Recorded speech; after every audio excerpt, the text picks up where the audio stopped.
Now I'm going to go ahead and save my changes. Right here is an example of what how your posts will appear based on your settings above. Save changes. That's set. Now, if I want to add another page element here, blog archive, I'll go ahead and click on edit here so you can see what this looks like. The blog archive is simply, as you post more and more posts on your blog, it will get really busy if they all appear on the main page. So your blog will automatically archive these for you, and you can set how often you want that to happen. If you look here under archive frequency, you can have it archive your blog posts monthly, weekly, or daily. And then you can set up a date format here, and it will run that for you. So when my blog, if I have it set for monthly, at the end of every month it's going to make a little folder on the side of my blog named May or April or whatever month I'm in, and it'll archive my blog there. So in the future people can just come to my blog and, let me save the changes, I'll show you what this looks like. So in the future people can come to my blog and you'll see the blog archive here, and rather than having 100 or thousands of blog posts here in the middle, you'll see they can just simply go to the month and the year that they want to look at, click on the post they want to see, and there it is, and they can take a look at that post without having thousands of posts to sift through each time. I'm going to go back to customize at the top.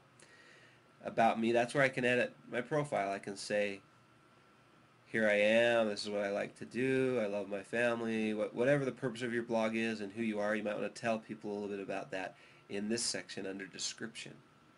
You can also, if you want to, put where you're from and your area in the world that you live.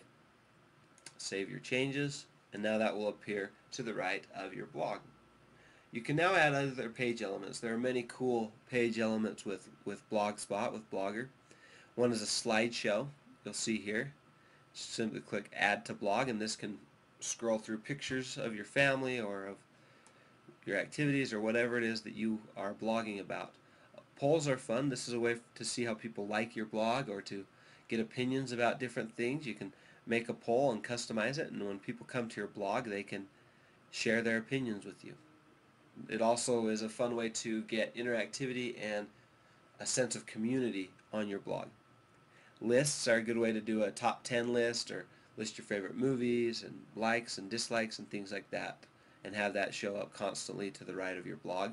A link list is a way to link to your favorite websites, other blogs you may have, friends' blogs.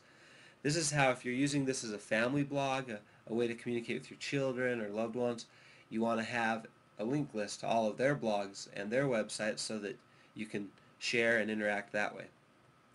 You can add a picture of yourself or of whatever that will stay at the side. If you're making a public blog and want to make a little bit of cash, you can add AdSense. This is through Google. This is where Google will put up they'll try to put up relative ads, and you get paid per click from your blog to those ads. Text is simply what it says, text. You can add more text elements to your blog. HTML and Java, those are for more advanced features that you might want to add to your blog. A feed is so that people can find your blog easier if you're a public blog. And labels we may go over in the future if that's something that needs to be gone over. Now we can close out of that. I didn't choose to add any page elements this time. Again, there's more settings here in layout that I'll briefly go over. Fonts and colors. This is where you can change the look and feel of your blog to different fonts, a different color scheme that you might like better. Always save changes, and if you don't like what you've done, say I click green and I don't like the look of green, I can clear my edits and it will go back to its original. And then if I like it, go ahead and save your changes. Edit HTML. This allows me to do more advanced things. We're not going to go over any of this right now, but if you do know HTML, this is where you could change and customize your blog and your template to look exactly how you want. Pick a new template. Again, this is where we can change our template. We can have a different template if we want. I'm going to select the dots template. Save my template, and again in the future I will show you how to add other templates that you don't see listed here. That's pretty much it for layout. If I want to see my blog, click View Blog. I can now see that I've changed the template. to this little dot pattern, come back to customize, and we'll be back at our blog. Now if I go to settings, this is important. If you're using your blog for a personal blog and you don't want the world to have access to it, then I suggest there's a couple settings you change in here that aren't set by default. Add your blog to our blog listing. If you're using this as a public blog or a professional blog, you want everybody to be able to see it, then list this, because then Blogspot will list it and people searching through Blogspot or Blogger can find your blog. But if this is a family blog, you want to select no, then it won't be listed in their directory and less people will be able to find it. Let search engines find your blog. This is for Google and Yahoo and all those search engines to find your blog. I'm going to select no. Again, if you're a public blog or a professional blog, you want this selected to yes, but if you're using this for your family, you probably don't want the world to be able to see it. You only want your friends and family to see it, so select no. It's also a safety measure against predators. Now, show quick editing on your blog.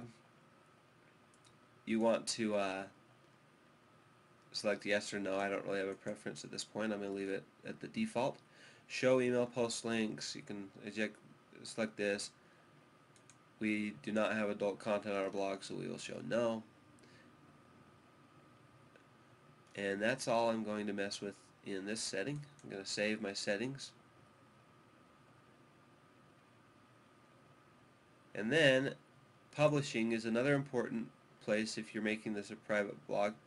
Or excuse me, this is an important place if you want your blog to have a custom domain name. Where I have Teach-Mom-How.com, I can customize that, or you can purchase a domain name and select it that way. There's formatting, there's comments, there's archiving, there's a site feed, which is RSS. We'll go over RSSs in future lessons. Email and permissions. Permissions is what I want you to select now.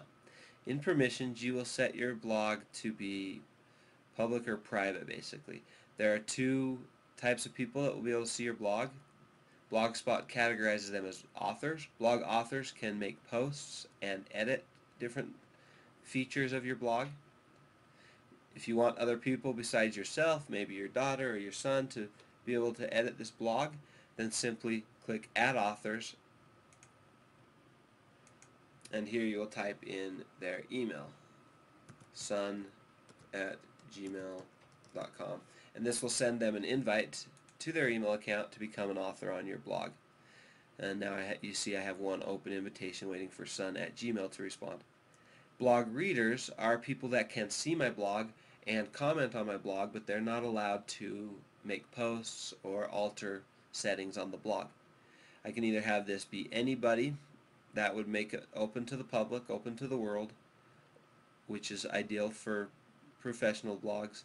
But for a family blog, you probably want to, at least I want to, have only people I choose be able to see my blog. You can also have only blog authors see your blog. And then you can start out by simply inviting your friends. friend@gmail.com, dad@gmail.com, etc.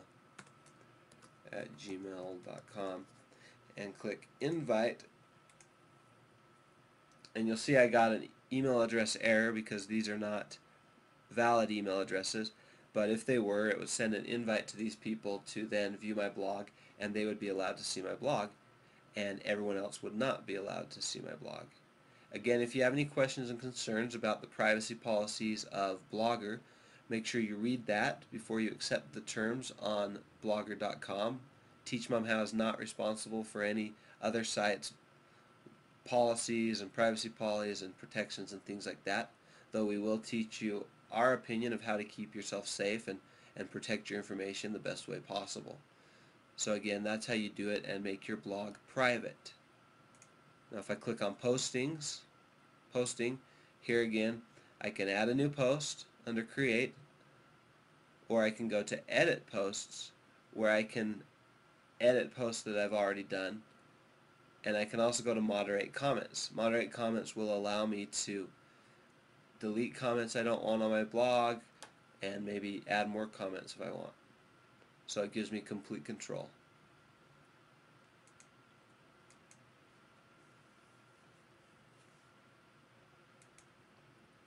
Now that is it for this lesson on Teach-Mom-How blog. This can be found in our archives and our categories under Teach Mom How to Blog. These are the basics. This has been posted on February 26, 2008. If you have any other questions, email me or post comments on the Teach Mom How blog at teachmomhow.com. Thank you.